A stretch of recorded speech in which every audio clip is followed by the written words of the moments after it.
Olá, amado irmão e amada irmã, que alegria, né, poder falar com você neste dia glorioso, neste dia tão poderoso, em que o Senhor vive está no meio de nós, nós que já estamos fazendo um caminho tão grandioso, né, diante da grandeza do nosso Deus. Nós vimos o Senhor que falou de uma forma tão profunda ao nosso coração. Lembra? Quando ele escreve a igreja, as igrejas, ele está escrevendo também, o endereço é certo, é a você e a mim, é a todos nós.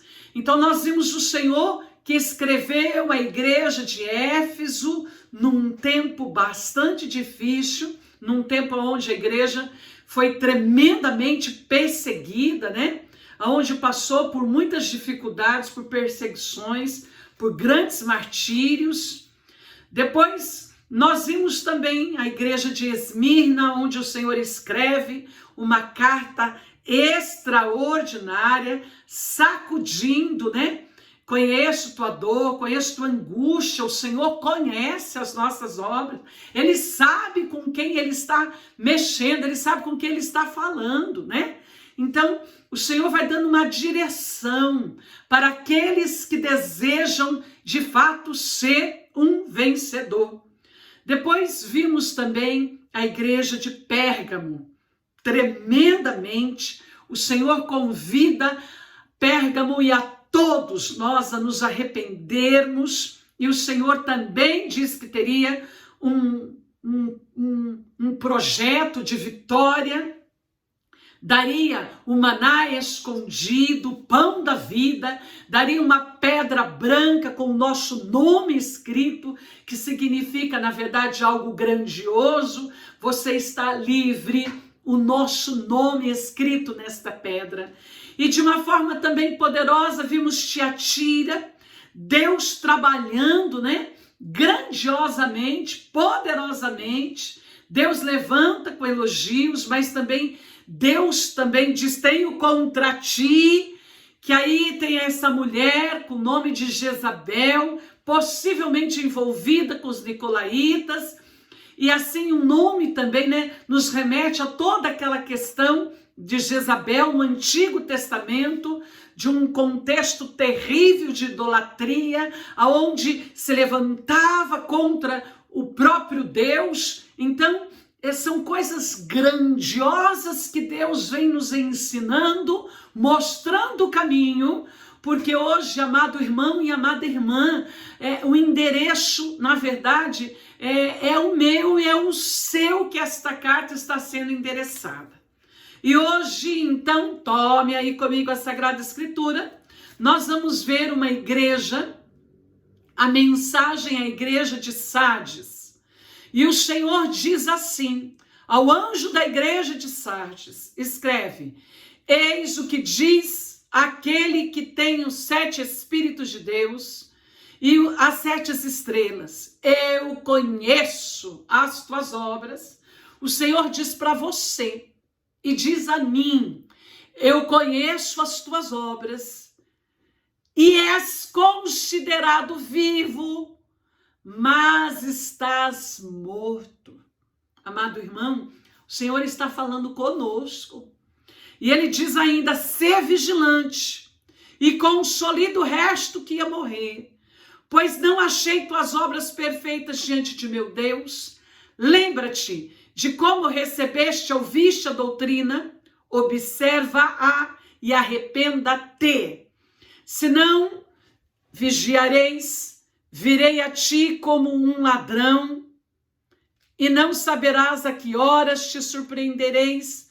Todavia tem em Sardes algumas pessoas que não contaminaram suas vestes, andaram comigo vestidas de branco, porque o merecem. Ao vencedor, diz ao Senhor, será assim revestido de vestes brancas, jamais apagarei o seu nome do livro da vida. E o proclamarei diante do meu Pai e dos seus anjos. Estas são palavras do Senhor. Diga comigo, graças a Deus. Amado irmão, historicamente nós estamos falando de uma igreja, na verdade, do século, da era cristã, né? Cuja as reputações, a parte espiritual que eles estavam vivendo, nós vimos algo profundo, né? Uma mensagem bastante forte diante das condições espirituais que este povo estava vivendo.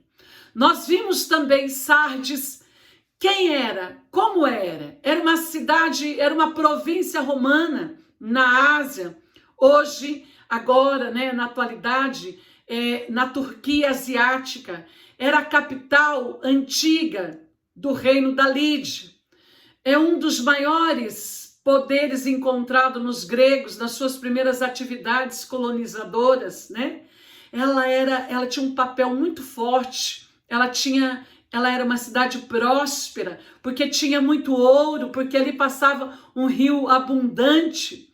Então, em toda a sua cidade, no ano 17 depois de Cristo, nós vimos que Sardes, na verdade, ela foi totalmente, ela foi destruída por um terremoto e ela foi reconstruída por Tibério. E essa reconstrução, na verdade, também teve um grande interesse, né? Um grande interesse político, um grande interesse, porque a partir daí, então, também deu sequência do culto ao imperador, como se o imperador fosse uma divindade, sendo ali ele erigido, né, um templo dedicado a Tibério. Então, na primeira carta de Éfeso, por exemplo, nós vimos evidenciado de uma forma assim profunda, proximidade, a presença poderosa de Cristo que assinalava essa era apostólica. A igreja dos mártires, né, que foi consolidada, como nós já vimos, com as palavras de Cristo, aquele que esteve morto, na verdade, e viveu, na verdade, venceu a morte. Nós vimos também a igreja de Pérgamo, de Tiatira. Então, de uma forma tão bela, tão grandiosa, Sardes representava, então, essa renovação, né? Este enfrentamento. O Senhor também dizia, eu conheço as tuas obras. Isso equivale, na verdade, irmãos, dizer, olha, eu conheço a sua condição espiritual. Eu conheço você, né? Conheço. E é extraordinário porque é na presença do Senhor, né? É uma avaliação divina, é Deus quem está vendo, é Deus quem está falando, é do ponto de vista divino. Então, é de um ponto de vista do Senhor. E isso, na verdade, é grandioso, né? Porque não é do ponto de vista do homem, não é do ponto de vista da mulher, não, é do ponto de vista de Deus, é Deus que está vendo as nossas obras. E o Senhor vai dizer coisas muito fortes, né? Vê a devoção, vê a fé, vê a vida, vê a autenticidade, né? E na verdade, esta igreja, de uma forma assim muito especial, não agradava ao Senhor. Aquela comunidade, perante o mundo cristão, na verdade, né? Ela não agradava a Deus. Ela trazia alguns traços, era uma igreja que poderíamos dizer moribunda, era uma igreja enferma, porque muitos que ali estavam, o Senhor disse muito forte, ó, és considerado vivo, mas estás morto. Há muitos que têm estado na igreja, eu sempre digo, né? Olha, parece que está vivo, morto. Tem morto vivo dentro da igreja. E hoje o que mais tem na igreja são cristãos mortos. Mortos, parece que morreram a fé, parece que morreram a esperança. Sabe, sem ação, sem vida. E o Senhor vai dizer exatamente isso, ser vigilante. A essa igreja que estava morta, o Senhor está lhe ordenando que fosse, na verdade, instituído, né, uma condição que possa ser reconhecido, que algumas pessoas pudessem despertar, né, evitando esse amortecimento geral, a fim de que sobrevivesse essa igreja. Na verdade, meu irmão, o pensamento muitas vezes, né, está morto. A gente vê muitas pessoas, né? Muitas pessoas. Eu vejo pessoas que iniciaram comigo, né, há 30 e poucos anos atrás. Hoje perderam, hoje morreram, parece que vivem mortos. Às vezes eu os encontro até, mas não mais na caminhada, encontro por aí, na estrada da vida, mas sem ação, sem força, para caminhar, para estar. Parece que perderam a fé, parece que perderam aquele primeiro amor que o Senhor já havia nos dito desde o primeiro momento. E o Senhor está dizendo neste instante, escuta, isso é terrível, irmão. O Senhor está dizendo aquilo que São Paulo escreveu quando escreveu a Éfeso. Olha, desperta tu que dormes, levanta-te entre os mortos e Cristo te iluminará. E neste momento eu quero tomar esta palavra de São Paulo para você, para a tua vida. Vai, irmão, vai, desperta tu que dormes. Desperta tu que dormes, desperta entre os mortos, Cristo te iluminará. O sono deles, daquela comunidade, era parecido um sono mortal, a menos que se despertassem. Eles ficavam ali, né, inertes, tinha alguns sinais vitais, mas tudo muito imperfeito.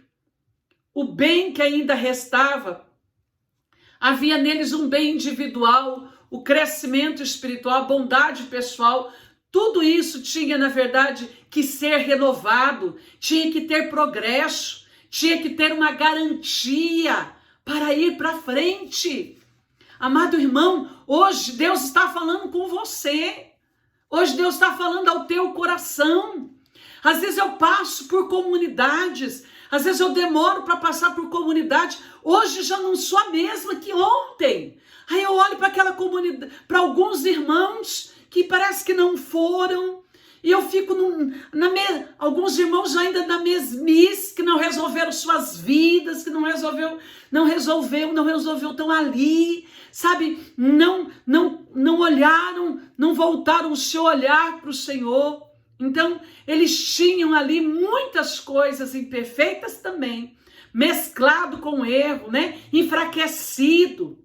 E as verdadeiras obras do Senhor, na verdade, deverão ser pessoas maduras, comprometidas, irmãos, sem ambição, sem carnalidade. Temos que vencer o pecado, temos que dizer não ao pecado, temos que dar bons frutos.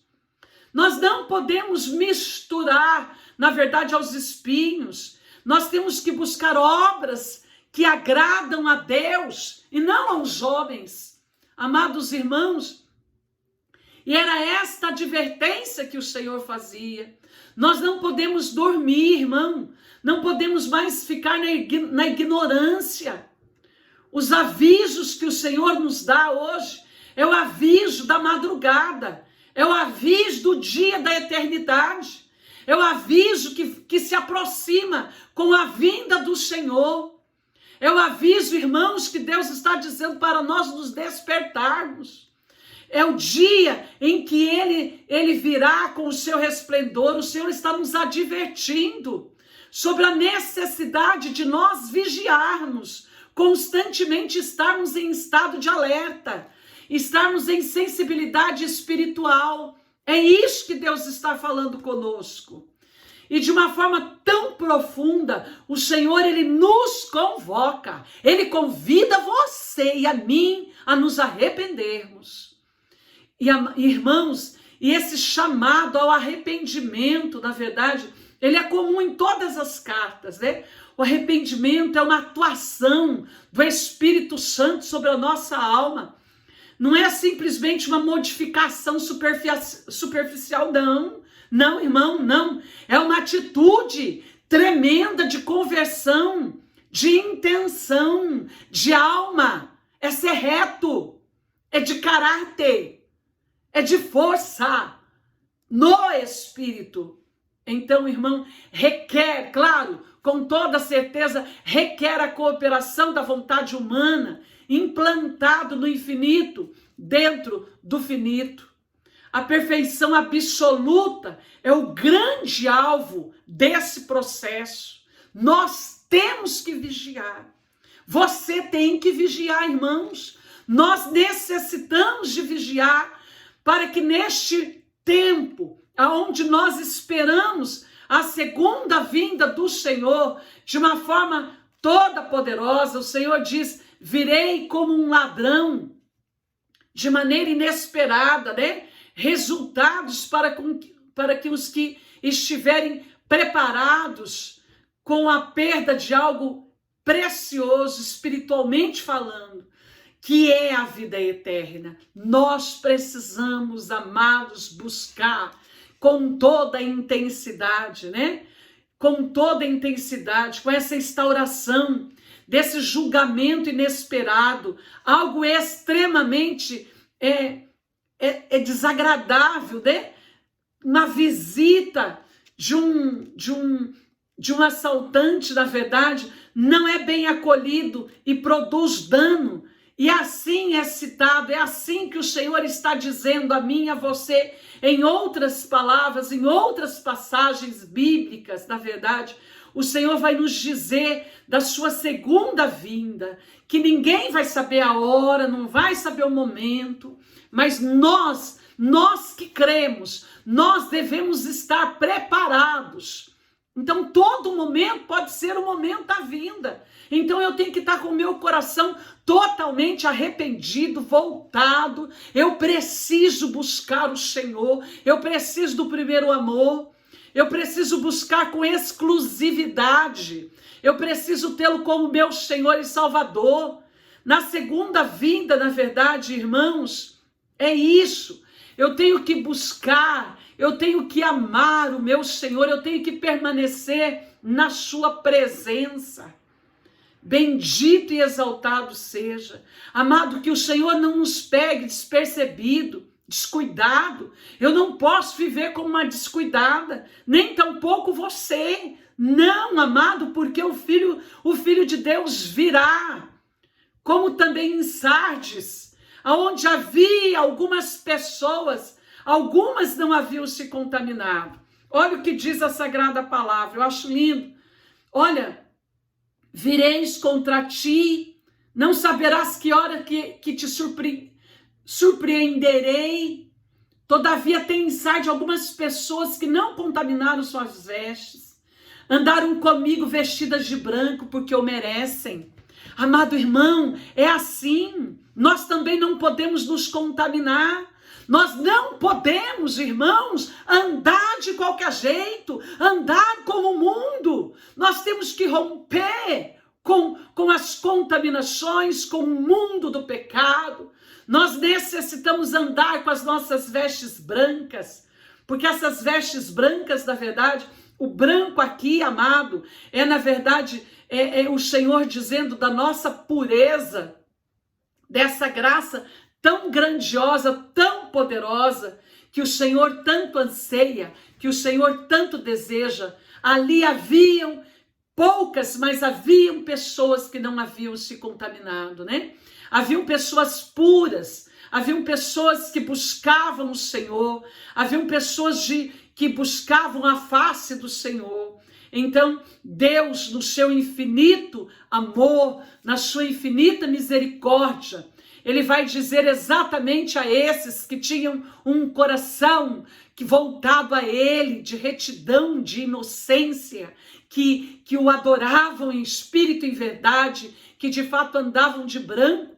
E Ele diz ao vencedor, olha que lindo, ao vencedor será assim revestido de vestes brancas. Jamais apagarei o nome da vida, o nome do livro da vida, e o proclamarei diante do meu Pai e dos seus anjos. Amado, ao vencedor O Senhor concederá roupas, vestes brancas, alvejada no seu sangue poderoso e precioso, e de maneira nenhuma o Senhor riscará o seu nome do livro da vida. Antes, na verdade, o nosso nome estará no livro do Senhor. Bendito e exaltado seja Deus. Ao vencedor aqui é aquele que triunfará, aquele que será lembrado no depósito sagrado que lhe tiver sido dado, porque você tem que ir depositando, e depositando, e depositando sua fé, sua esperança, a sua vida de santidade. Você precisa conservar a sua confiança no Evangelho. Aquele arrependimento, irmão. Na verdade, temos que voltar todo o nosso ser para Deus. E esse é o indivíduo que tem vestes brancas, né? Que vai evitar os males morais, né? As vestiduras, as roupas brancas, na verdade, serão aquelas brancas alvejadas em companhia do Senhor, na glória celeste. Pureza de vida, pureza de caráter, transferida, amados. Isso eu acho extraordinário e eu louvo e eu glorifico ao Senhor. Na verdade, essa pureza de vida, de caráter, será transferida para as dimensões celestiais. Imortalidade que nós vamos alcançar, obtida através da nossa santidade, pela graça e pelo poder do nome do Senhor. De modo algum, meu irmão, o meu nome e o seu nome estará, na verdade, escrito no livro da vida, se nós permanecermos, se nós formos fiéis ao Senhor. Em Israel, ter o nome nos registros era prova da sua cidadania. É rico, é lindo. Era prova de prestígio, é prova de privilégio. E ter o nome apagado equivale a perder a cidadania, é perder os seus privilégios. Então, diante desses costumes também antigos, Deus conserva o nosso nome no seu livro. Isso significa que nós teremos privilégios. Isso significa que nós também teremos cidadania. Seremos cidadãos do céu, para a honra e para a glória do seu nome santo e do seu nome sagrado. Amados, ser cidadãos do céu é algo lindo. Ali estarão os nossos nomes e ninguém poderá apagá-los. Ali estará toda a graça escrita pela mão de Deus, pelas graças do Senhor. Bendito e exaltado seja este Deus. Olha que lindo.